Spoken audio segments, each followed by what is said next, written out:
Good morning, this is Robin Bieber on the Crude Spread Talk on the 28th of May at 7:50 in the morning London time. As an overall view, WTI front spreads are resilient, the back look as if they're going lower, and on Brent the front is struggling and the back is also struggling. So let's just have a look at July Aug WTI first. It has not quite made its way to the 31 gap, minus 31 gap yet. It's tried on a few occasions and it's struggling. This is beginning to look toppy. This view would only be validated on moving below the 8-day moving average at minus 46. It's printing minus 47, so it's not totally conclusive. If it takes out the 8-day, the odds are a move to the 13-day at minus 69. That would seem very logical. The stochastic is not a pretty sight. It is high and negative. So I believe this minus 46 is going to be under pressure. That pressure would only be relieved by moving back over minus 43, the 5-day moving average.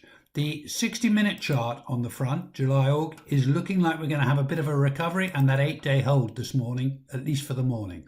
Now the Aug SEP is also struggling a bit. It's below the 8-day, which comes in at minus 50. It's printing minus 53, and it's below the CP at minus 52. The more important is the 8-day. Being below there suggests a move to minus 67 area, the 13-day moving average. But it's early days yet. The hourly chart, which you'll look at in a moment, is suggesting a little bit of a recovery. So watch the 8-day and use it as a pivot at minus 50. There's a reasonable chance it'll move back above there. And if you look at the 60-minute chart on this Aug SEP, it's looking like we should have a rally this morning, so we'll be back over the 8-day. Now looking at some back end stuff, the DEC June TI is below the 13-day. It's completed a perfect slingshot move from the 5 and 8 yesterday to the 13-day, which is at 192 today. Whilst it's below 192 and it's only trading 202 at the moment, it has a target to the 21-day at minus 229.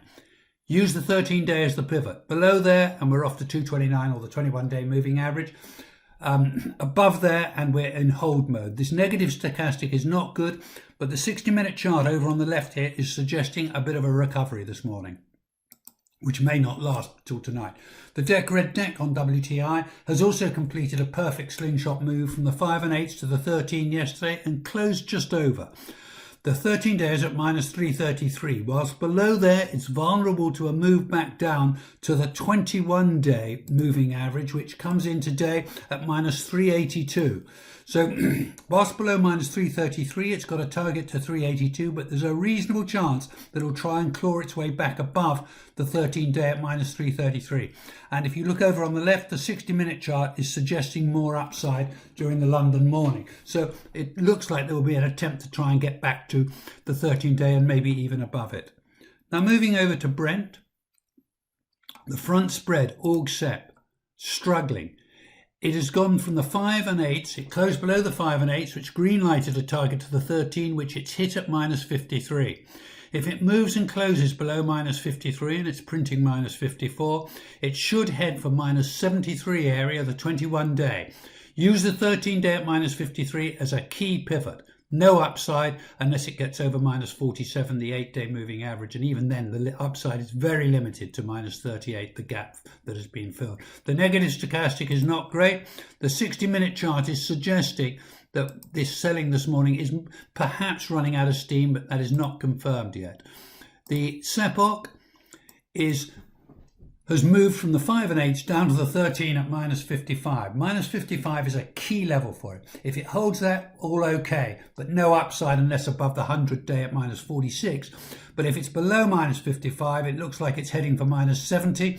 The stochastic is negative, the pressure is on. The 60-minute chart is suggesting actually what it's suggesting is that the recovery that we saw a little bit earlier today is beginning to falter, but it's not really giving us too much of a clue. Now moving on to the back end for Brent, the DEC June is okay it's not okay. It's holding the 34-day moving average at the moment at minus 269. There's no further downside unless below 269, but if it fails to hold that level, it's going down to 287 and maybe even down to 360. It could have some substantial losses potential, but only on below the 269.